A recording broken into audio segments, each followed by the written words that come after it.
नुसरवांजी टाटा का जन्म 1822 में हुआ था और उन्होंने मुंबई में कपास व्यापार की शुरुआत की। उनके इस कदम ने न केवल उनके परिवार की आर्थिक स्थिति को सशक्त किया बल्कि उनके बेटे की शिक्षा पर भी खास ध्यान दिया।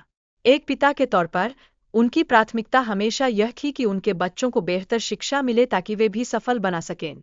इसके बाद जमशेदजी टाटा ने 1859 में हांगकांग में व्यापार के विस्तार के लिए अपने बेटे को भेजा। उस समय की यात्रा न केवल कठिनाई से भरी थी बल्कि यह लंबी भी थी। ऐसे समय में न केवल एक पिता की चिंता बल्कि एक व्यावसायिक दृष्टिकोण को भी समझना महत्वपूर्ण था, जिसने उन्हें और उनके परिवार को आगे बढ़ाने में मदद की। जमशेदजी टाटा ने केवल व्यापार में ही नहीं बल्कि सामाजिक सुधारों में भी महत्वपूर्ण योगदान दिया। उन्होंने भारत का पहला स्टील कारखाना स्थापित किया और मुंबई में ताज होटल खोला, जो बिजली से संचालित होने वाला पहला होटल था।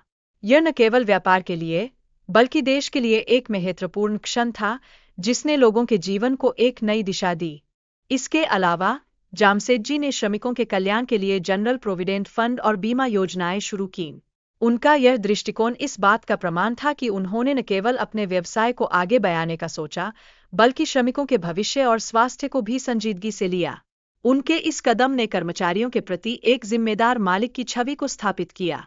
इसके साथ ही उन्होंने कामकाजी समुदाय को मजबूत करने के लिए परिवार और खेल दिवस का आयोजन किया।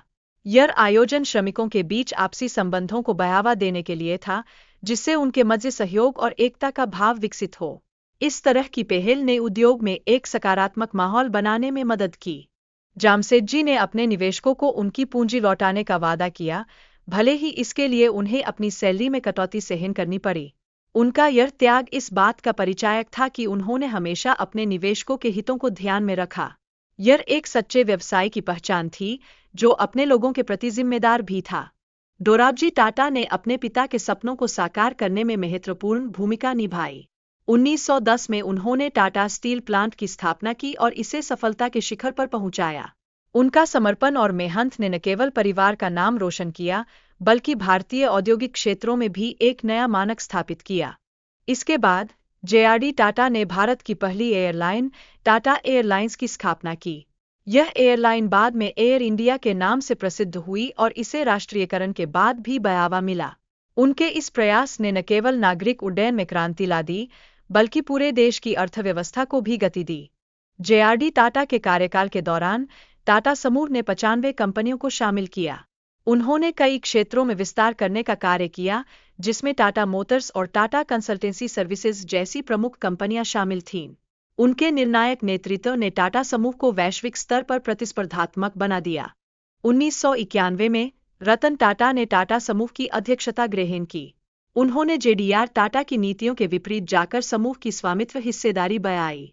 यह एक ऐसा समय था जब उन्होंने अपने अनूठे दृष्टिकोण से समूह को नई ऊंचाइयों पर पहुंचाया। टाटा समूह ने टेटली चाय और कोरस जैसी विदेशी कंपनियों का अधिग्रहण किया। यह रणनीति आर्थिक उदारीकरण के दौरान समूह को सफल बनाने में मददगार साबित हुई। इस तरह की दूरदर्शी योजनाओं ने समूह को वैश्विक स्तर पर प्रतिस्पर्धी बनाए रखा। रतन टाटा ने नैनो कार को लॉन्च करते समय समाज के निम्न मध्य वर्ग को ध्यान में रखा। यह कार दुनिया की सबसे सस्ती कार बनाने की कोशिश थी, लेकिन विपणन रणनीति में कमी रह गई।